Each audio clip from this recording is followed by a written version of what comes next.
Hey, good morning, everybody. It is a good morning to be here. We're so glad that you are here. We have been on quite a journey together, and if you're brand new to Crossroads, I'll try to bring you up to speed. But we've looked for the last 7 weeks at a character in the Old Testament, the Hebrew Scriptures. His name was Joe, not Joe Mauer, who's very old. This is actually Joe, the guy with the coat of many colors that actually millions, if not billions of people know about. And if you haven't been around, let me give you just a very quick backstory, because we're going to learn some lessons today that if you hang in here today, and I hope you will, lessons that will, I guarantee you, will transform your life. But let me just tell you a little bit about Joe, because again, we need just reminders. At 17 years of age, favored by his father, but hated by his brothers, because of the favoritism shown, his brothers take him and throw him into a pit, into a cistern, and they leave him to die. They hate him. They hate him. They've had enough of the favoritism of the father, these other brothers. But some traders come by, see him in a pit, and buy him from the brothers for 30 pieces of silver. And he gets sold to a guy named Potiphar, who was a high-ranking official in Egypt, in Pharaoh's household. And he thrives as a slave. He does so well. Potiphar promotes him, overseeing his entire household. Potiphar's wife, though, had the hots, for Joe. And she pursues him, and he resists. And she pursues him, and he resists. And she finally, frustrated, grabs him by his cloak. He runs out the door. She ends up with his cloak, his coat in his hands, but he walks out, runs out with his integrity intact. When husband gets home, Potiphar, she's so frustrated that he wouldn't go to bed with her that she says falsely that he tried to molest her. So what happens to Joe? He ends up in prison. 11 years he's a slave in Potiphar's house, and now he ends up being a prisoner in Egypt for 2 years, for 17,520 hours. While he's in prison, he meets a couple of prisoners who used to work for the Pharaoh, the king, the big cheese, and he helps them out in prison. He helps them out. And he makes a deal with them. If you guys ever get out, if you guys ever get rehired by the Pharaoh, would you speak a good word for me? Will you tell the Pharaoh my story, that I've been falsely imprisoned, falsely accused? And they agree to do that. The one does get out and gets rehired by Pharaoh, but guess what he forgets to do? He forgets to mention Joseph.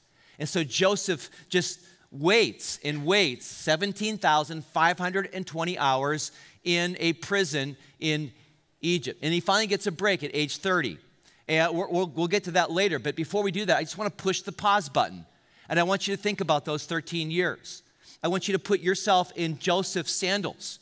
11 years as a slave, and 2 years as a prisoner. 13 very unlucky years. 13 years of you not being where you want to be. 13 years of you not doing what you want to do. 13 years. And I know for some of you, even when I say the number 13, you go, ooh, because you don't like the number 13. A lot of people have, a superstition about that. In fact, there's a word for it. It's triskaidekaphobia. Here it is right here. Triskaidekaphobia. It simply means the fear of the number 13. The fear of the number 13. And Joseph didn't have that fear, but some people do, and he could have. Because in 13 years, he experienced 13 different kinds of setbacks. Think about that. 13 years of his life, 13 different kinds of setbacks. And here they are: jealousy, bitterness, family drama, attempted murder, abandonment, deportation, slavery, temptation, false accusation, imprisonment, broken promises, waiting, 17,520 hours, waiting, and woundedness. You add all of that up, and that's been Joe's reality for the last 13 years. Those are the setbacks, the 13 setbacks that he experienced in the 13 years that we've been studying his life. Now, my guess is you probably couldn't rattle off 13 setbacks that you've experienced in your life. But I'll bet you anything you've got at least one.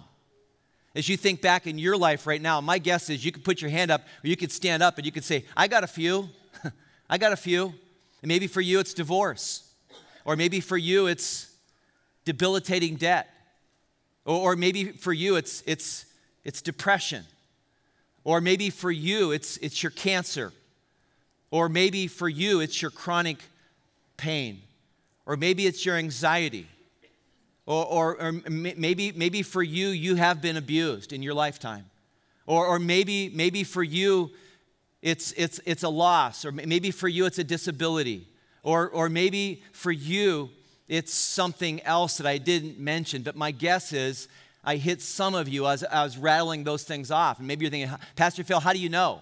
How did you know that that's my setback? And I didn't know. But what I do know is that none of us goes through life unscathed. I don't care how pious you are. I don't care how good you are. I don't care how straight your halo is that you wear on your head. You will not get through life unscathed. You will not be unhurt. You will not be unmarked by hardship and by difficulty. And I know that's true. I know that's true. The other thing that I know that is true, and we've already kind of alluded to this today, as we were singing that one song about how we're surrounded by God, the other thing that's true is we have an enemy. We have an enemy. And if you're a Democrat, it's not the Republicans. If you're a Republican, it's not the Democrats. And if you're divorced, it's not your ex. That's not who we're talking about. You have an enemy who's very real, who's a spiritual enemy. And Jesus talked often about the devil, about Satan, who's very, very real. In fact, he told us, and John writes this down for us, that the devil, that the enemy of our spiritual enemy's job description is to steal, kill, and destroy. And that's exactly what our enemy wants to do. Steal your joy. Steal your integrity. He wants to destroy your family. He wants to kill your character. He wants to destroy everything that is good and precious to you. And that's very true, friends. And I don't want to over-dramatize, nor do I want to scare you. And I know it's Halloween, in a couple days here, so we should be talking about this maybe. But the truth is, life is going to be hard. The truth is, we have an enemy who's very real. And you add that up, and the question is not, am I going to get dinged up in life? That's never the question for any of us. Am I going to get dinged up by life? The only question is, will those difficulties destroy you? Will those difficulties derail you? Will those difficulties be stolen by the enemy and used for evil, or will those difficulties be transformed by God and used for some good? Does that make sense? If it doesn't, grab your coffee and do this, because you need to hear that. The difficulties that you're experiencing right now will either be transformed by God for good, or they will be stolen by our enemy and they will be used, leveraged for wrong, for evil in your life or through your life. And again, I don't want to sound over dramatic, but that's the reality. And the reason why we're studying Joseph, the reason why billions of people know about him is because he allowed God. He never gave up. He never gave in, and he allowed God to transform all the hardships and all the difficulty in his life that he received into some good. And this is the reason why we're studying his life. In fact, if you ask me right now, Pastor Phil, would you sum up Joseph's life in one sentence? I would say, well, good luck with that. Who could do that? No, I've done that for you. Here it is right here. Here it is. Good wins when we don't give in. I know it sounds like a Hallmark card. I know it might sound a little bit trite to you, but there's the truth of his life right here, that good wins. And Joseph's life is a testimony to that good wins when we don't give in, when we don't give in to cynicism, when we don't give in to bitterness, when we don't give in to our anger, when we don't try to give in and take God's place and get revenge on. When we don't do that, what happens? Good wins. And what I want to show you today from the life of Joseph, we're just going to take 7 weeks of learnings, and I'm going to boil it all down to 3 lessons today. So if this is your first time here, you didn't have to be here the last 7 weeks. Like, you didn't miss anything. And if you've been here the last 7 weeks, like every weekend, you should get a trophy, first of all. But secondly, I just want to say we're going to kind of put a bow on this, and I'm going to give you the 3 lessons. And I believe these 3 lessons, if you'll take these, if you'll grab onto these and apply these to your life, I believe and I know that they will transform your life. There's space to even write them down today in your program. Let's get right to it. Here's the first lesson from Joseph. The best thing to do during downtimes, get it, is develop yourself. The best thing to do in downtimes is to develop yourself and possibly even develop other people. Now, do you remember when Joseph was sold into slavery in Potiphar's household? What did he do? What did he do? And here's the answer. This is so important. He did his job. He did his job. He did his job. He showed up every day with a good attitude. He showed up every day, even though it's not where he wanted to be. He didn't want to be a slave. He wanted to be back in Canaan with his family, but he shows up every day as a slave in Potiphar's household, and he does his job. He gives it his very best. Good attitude, good results, great work ethic. And because of that, here's what we read in Genesis 39. Potiphar noticed this. Notice what? His good attitude. He noticed that this guy gave it his best. He showed up at work and he gave it his all. And he realized that the Lord was with Joseph, giving him success in everything he did. This pleased Potiphar, so he soon made Joseph his personal attendant. He put him in charge of his entire household and everything he owned. Yeah, there's an example of Joe not being where Joe wanted to be, but Joe making the most of where he was. Remember Joseph now in prison? Again, he's been falsely accused. He's been falsely imprisoned for something that he did not do. And what does he do? What does Joe do in prison? Does he grab a guitar and start singing, Folsom, what's that song, Johnny Cash? Yeah, the blues. Does he start singing the blues? No, he doesn't. Does he go curl up in a corner somewhere and just keep to himself? Does he go into the fetal position and just keep saying, why me, God, why me, God, why? No. Now, what does Joseph do in prison? Here's the answer. He got up every day, he made his bed, and he made a good impression on the prison warden. Why? Because he excelled. He excelled as a prisoner.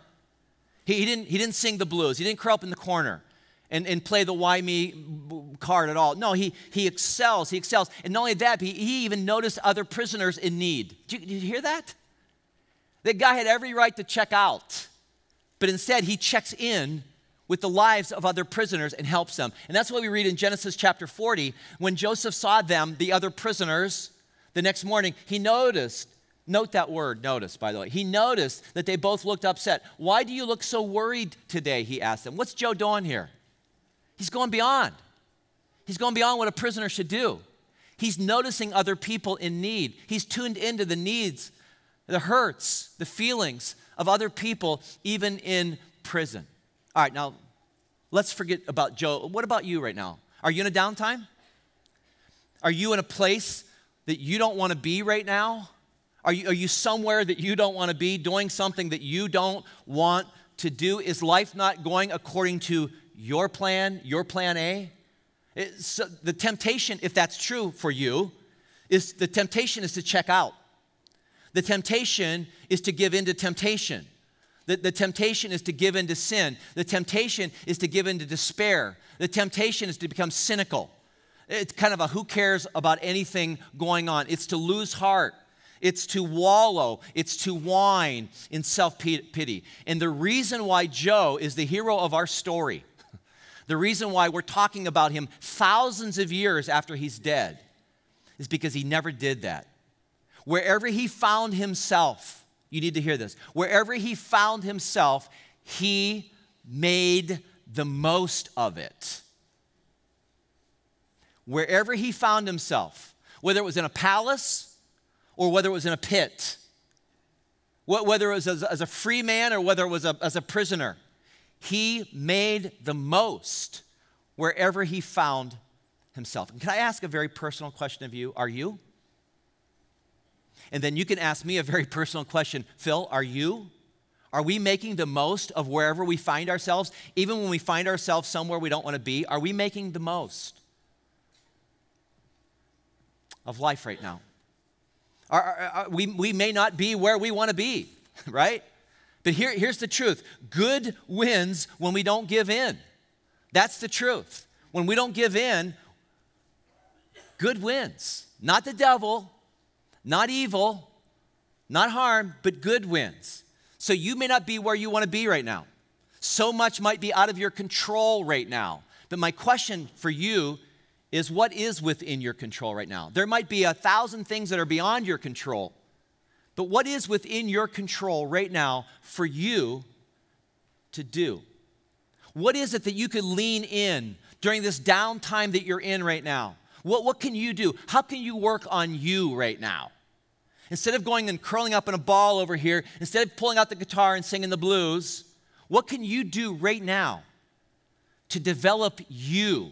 What can you do right now to help someone else while you find yourself somewhere you don't want to be? All right, that's the first thing that we learn from the life of Joe. Here's the second thing. The best thing to do with those who offend you is what? Say the word out loud with me. Yeah, you don't want to say that, do you? I don't either. I don't want to say that word either.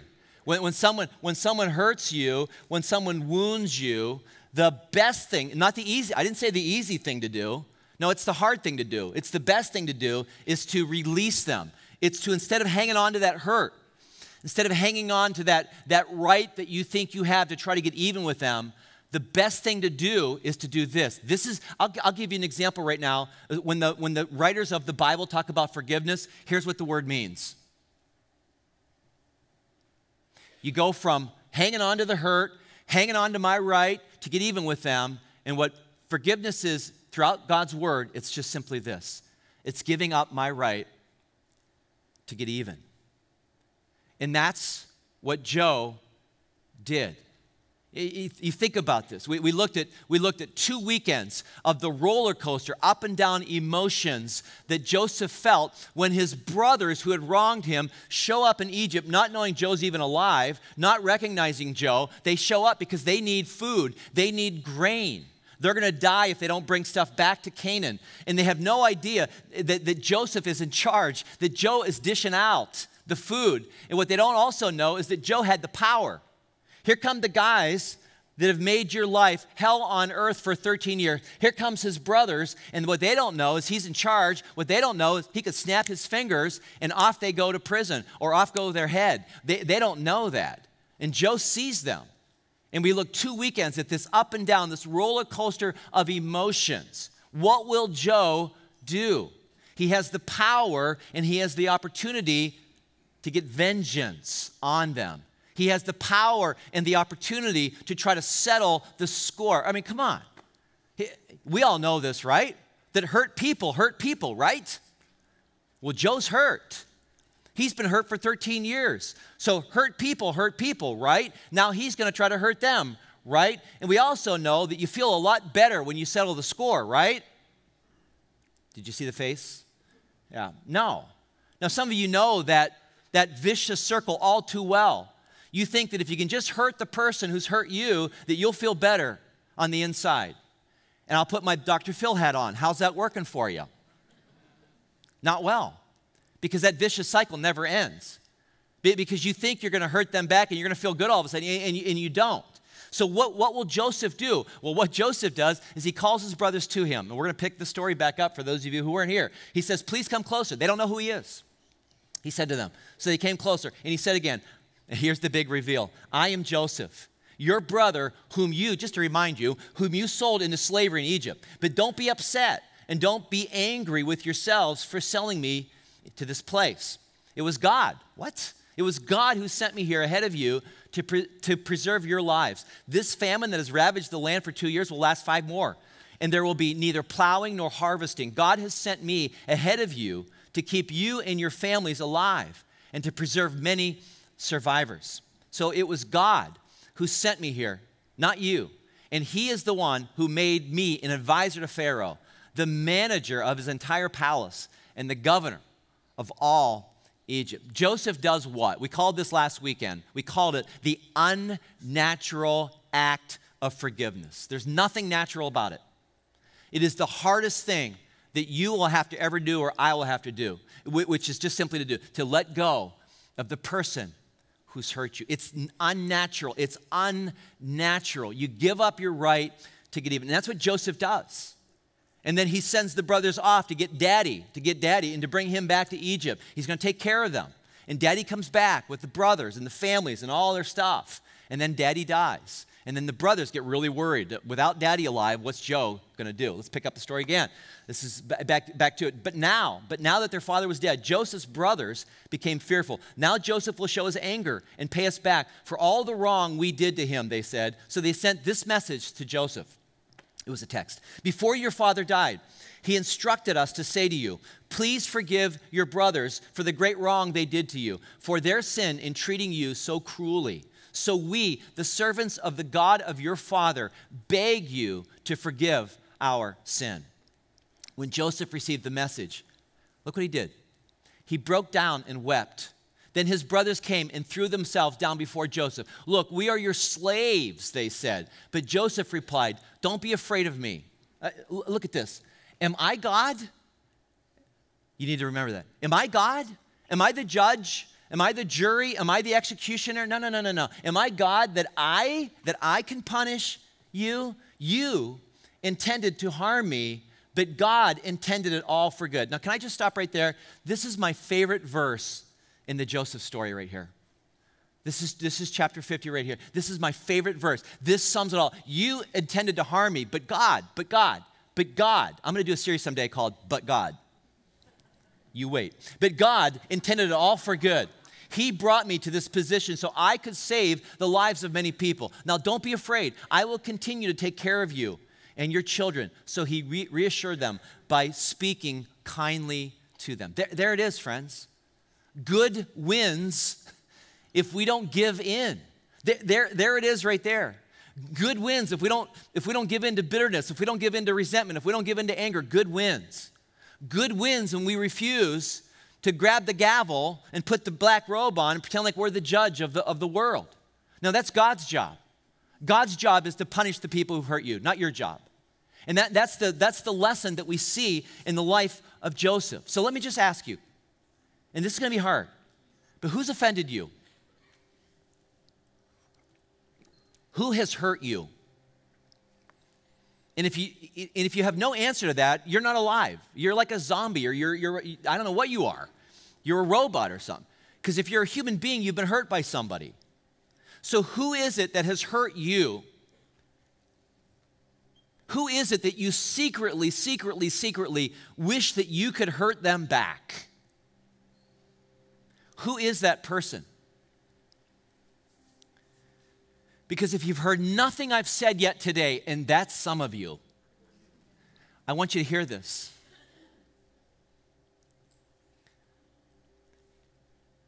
You will never get ahead in life as long as you're trying to get even with somebody. You will never, ever be able to get ahead if you're trying to get even with somebody. You won't. You will never stop hurting until you stop trying to hurt the person who hurt you. I don't know who that's supposed to land on today, but God wants some of you to hear that. You won't stop hurting until you just give up your right and just do this to try to hurt them back. It's a process. It's going to take time, but you got to let them go. Step out of that vicious circle of trying to even the score. Do it for your sake. Do it for your family's sake. Do it if you have kids for their sake, or grandkids, or nephews or nieces. Somebody needs to be a Joseph. We need Mojo in our world today. We need more Joseph. Your workplace needs a Joseph. Will you be that person that does this? Your home needs a Joseph. Will you do it? Your school students need a Joseph. Will you do it? Your neighborhood needs a Joseph. Will you be that person? Good wins when we don't give in to the bitterness and the anger and the vengeance. All right, there's one last lesson here. Here it is. Number 3, the best thing to do when you find yourself somewhere you don't want to be is what? Is to believe that God is with you and at work for you. Now, I don't know how many weeks ago it was, because I'm old and don't remember anything, but I called this right here the ballast belief. Remember, I had some of you are here, I had the Bozo the Clown thing, and I kept punching him, and he kept bouncing back up. And the reason why he bounced back up, because he had a heavy ballast on his bottom.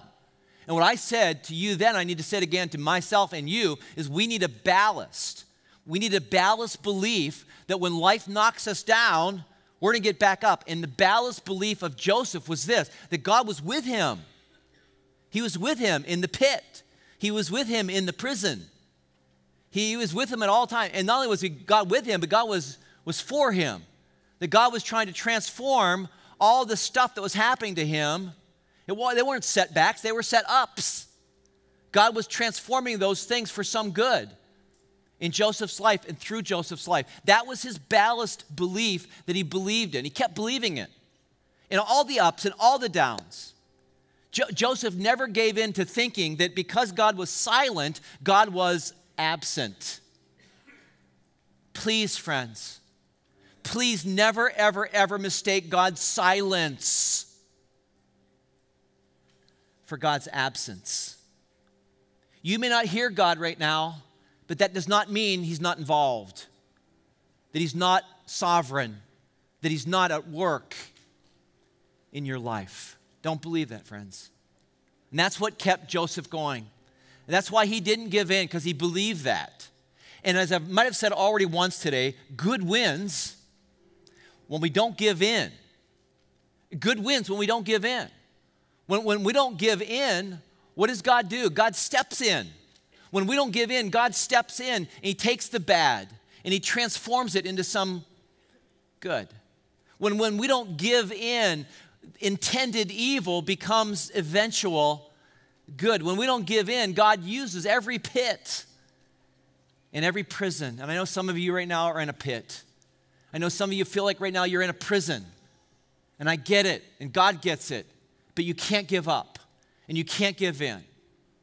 You've got to believe that God is with you and that God is up to something good. Max Lucado, one of my favorite authors, whom I quote often, said, when God gets in the middle of life, evil becomes good. That's so true. When God gets in the middle of life, our lives, your life, evil becomes good. And we see that in Joseph's life, don't we? That Joe lets God right in the very middle of his life, and because of that, the evil becomes good. But the greatest snapshot of that right there is not Joseph. The greatest snapshot of that is Jesus. Because the ugliest thing that ever happened in human history was Jesus, the sinless Son of God, spread-eagled on a cross with 8-inch spikes driven through his wrists and his feet. The darkest moment, the ugliest moment in history was when some Romans nailed Jesus, the Messiah, to a cross for you and me. That was the darkest, ugliest thing ever. And my guess is Satan was sitting there just cheering and clapping and high-fiving all the demons because they thought they won. That because Jesus didn't give in, and he could have. He could have snapped his finger. He could have spoken a word, and a billion angels would have showed up and taken him off the cross. He didn't. He didn't give in. And because he didn't give in, the Father stepped in and took the ugliest, most evil event in human history that happened on a Friday, and now we call it what? We call it Good Friday. And that's why crosses are everywhere. That's why crosses are our emblem of hope today, because the Father stepped in because the Son didn't give in and transformed the ugliest thing into something beautiful. And that's why you have hope today as a follower of Jesus. And that's why I have hope today. That's why we can be in God's presence right now. That's why we are adopted sons and daughters of God, because of what the Father stepped in and did through the crucifixion of his Son. And we want to remember that today. We're going to take some time as a church family just to remember what that event was all about, and to remember, here's what I just want us to remember this. I want us to remember what God did. I want us to remember what God does when we don't give in.